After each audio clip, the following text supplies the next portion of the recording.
Hello, everybody. Welcome today to our fifth Narcolepsy Nerd Alert broadcast. I'm Julie Flygare. I'm the president and CEO of Project Sleep, and I am here in Los Angeles. And very excited that we have a few guests from Los Angeles today to introduce you to. And we also have Lauren, my colleague from Project Sleep in Virginia.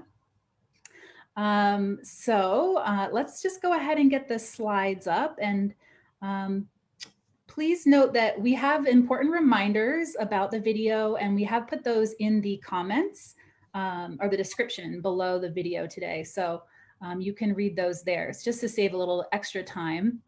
And let me see, let me go ahead and get the slides up here and introduce our awesome guests. Let's see.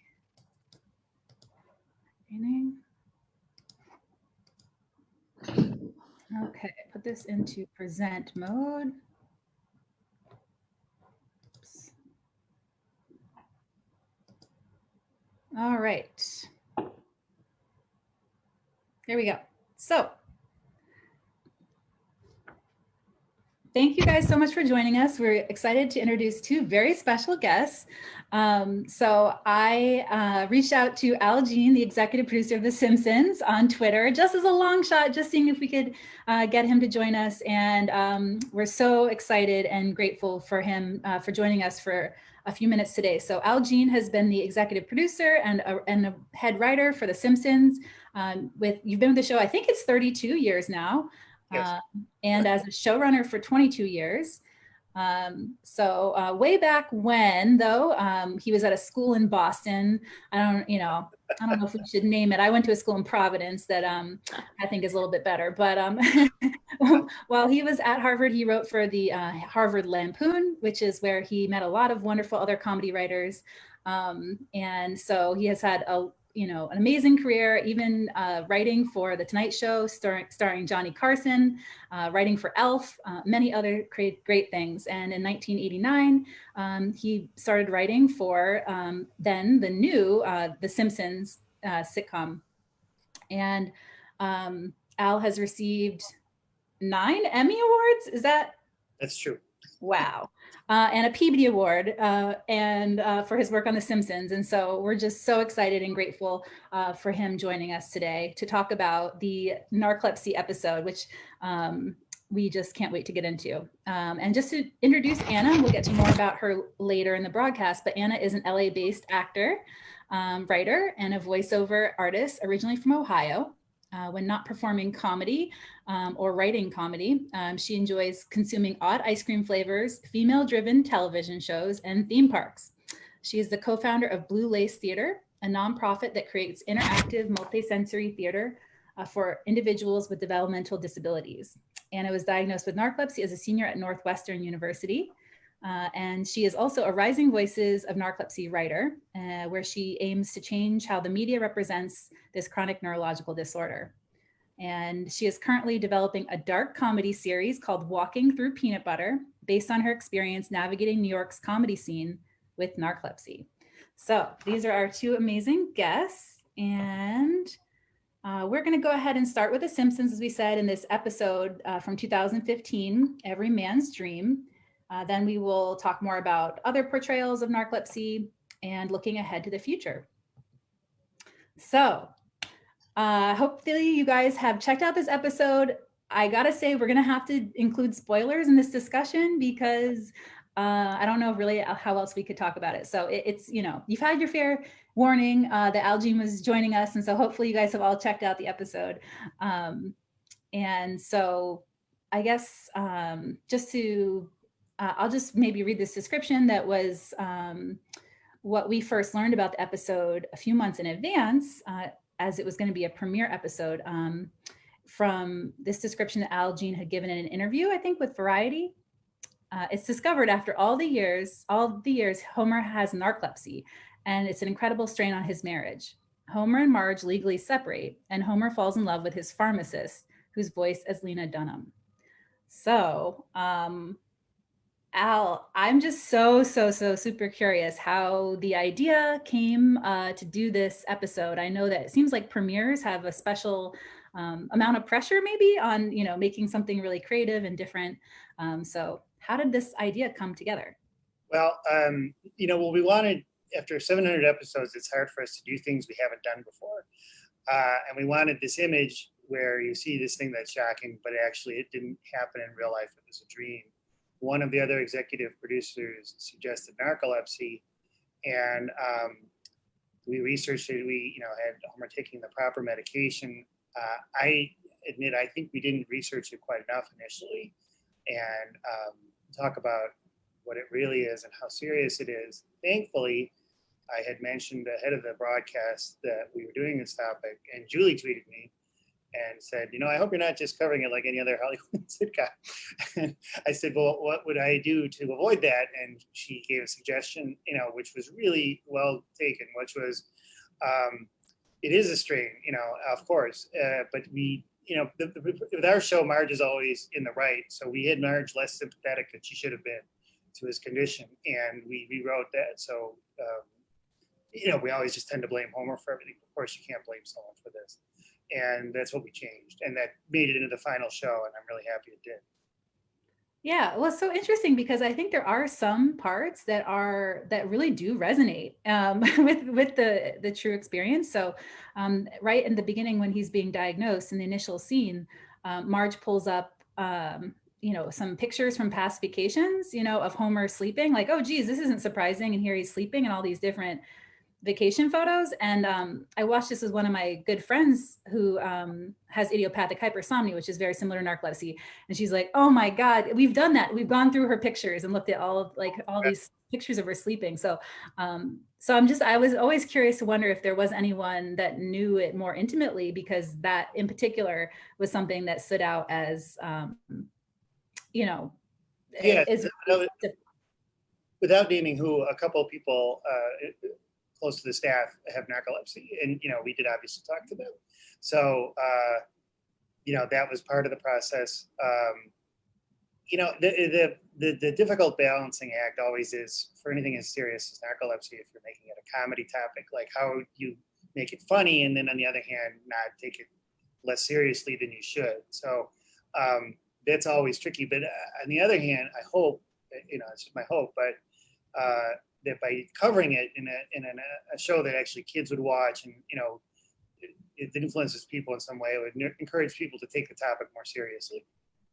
Yeah, and I love the scene that you said that you added about Marge saying, well, Homer saying, narcolepsy is serious, Marge, and she says, maybe you're not taking it seriously enough. And I think that was a beautiful message. So yeah, that's Homer. I mean, it's like everything he doesn't do the right way. But yeah, as I said, it's balancing the dynamic of the characters with the actual facts of narcolepsy.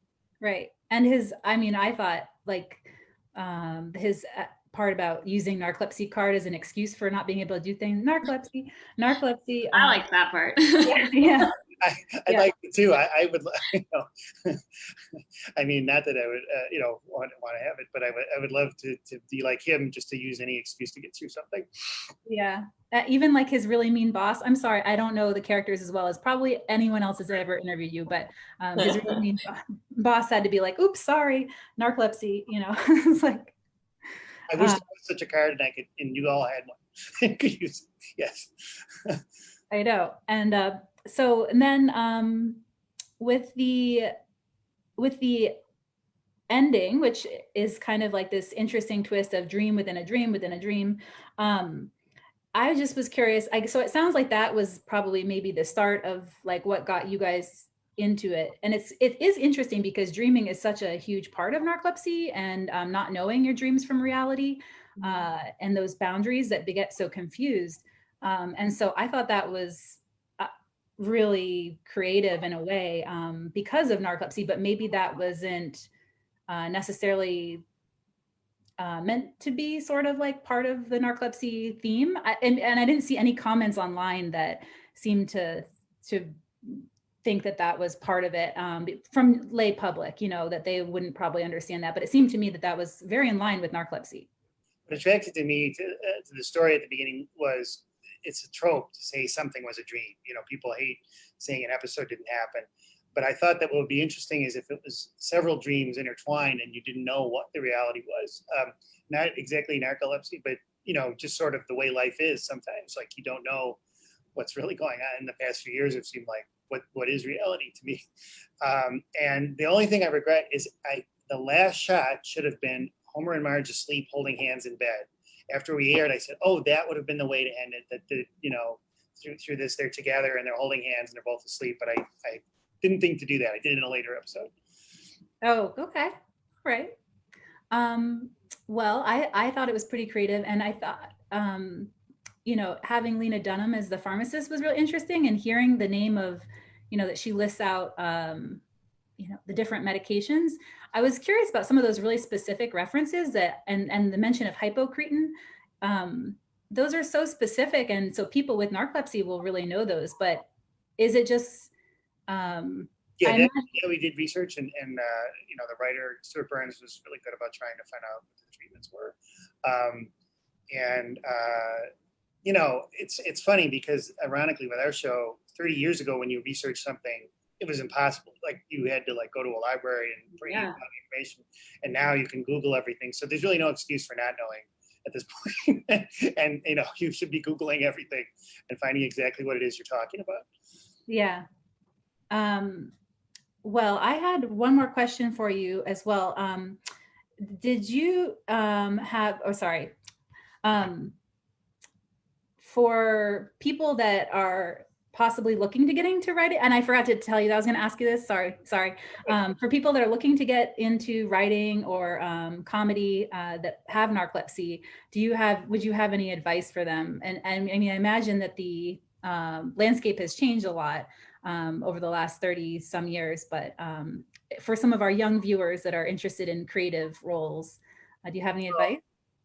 I think, you know, having a story that's fascinating, although, you know, difficult, is always really cool. And I think that the writing advice is the same, of course, that I would give to anybody, which is take a show that you think is really good and write a sample episode of it, and write something that you think is really funny, not something you think that other people will buy because it's, you know, hacky. And that's the way I got in, you know, initially a while ago. And that's the way every writer I know has gotten on The Simpsons, is by writing something like a Bob's Burgers or something that really catches our attention and we think is clever and funny. And you know, just if you're a writer, right? I love that. Actually, I lied. I have one more question as well. So maybe I shouldn't preface this as last question. Have you felt that people's sense of humor has changed? You've been with the show for so long, and I went back to watch. I have a love for terrible movies, so I watched Bring It On again recently, and I think that's from like around 1999. And some of the humor, you were like, oh my God, like this is really not appropriate anymore. You know, people don't say those things. And so I was just kind of curious from your perspective, like, do you feel like over time, people's sense of humor has changed? Absolutely. Well, I mean, it's pretty well known that we had a character, Apu, that we thought at the time that a character was created was going to be a diverse addition to the characters on the show. We didn't cast him with an appropriate voice actor then, which I would obviously now if we were doing it. So sort of like backpedaling 30 years, we go, oh, we're, you know, people have been bullied over it, which I regret. Nobody should be bullied over anything, and I'll kick their ass if they do.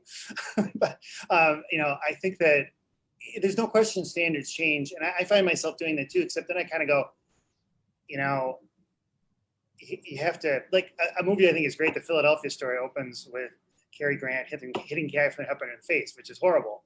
But I still think the movie is worth watching, even though I don't like that scene. And I think there's a point where you have to look at intent or look at the entire picture before saying, you know, everything should you know, just be like considered unviewable, or could be viewed with a warning, like Gone with the Wind.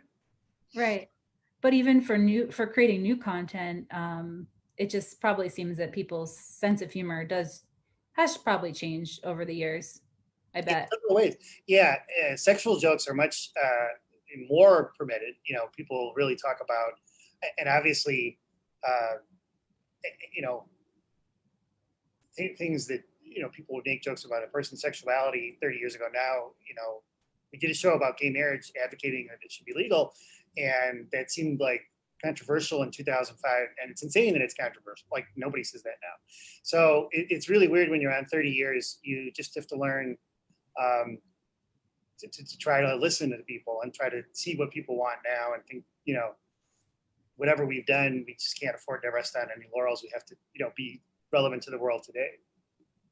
Well, I think that's really awesome. And I just want to thank you so much for, I put some of the tweets that Al and I exchanged back in 2015. And, you know, coming from such a different perspective, where I just, you know, often feel very defensive in these positions. And I just really thank you so much for engaging with the community. It's just so nice. We've had a lot of times where people just will never write back. Yeah.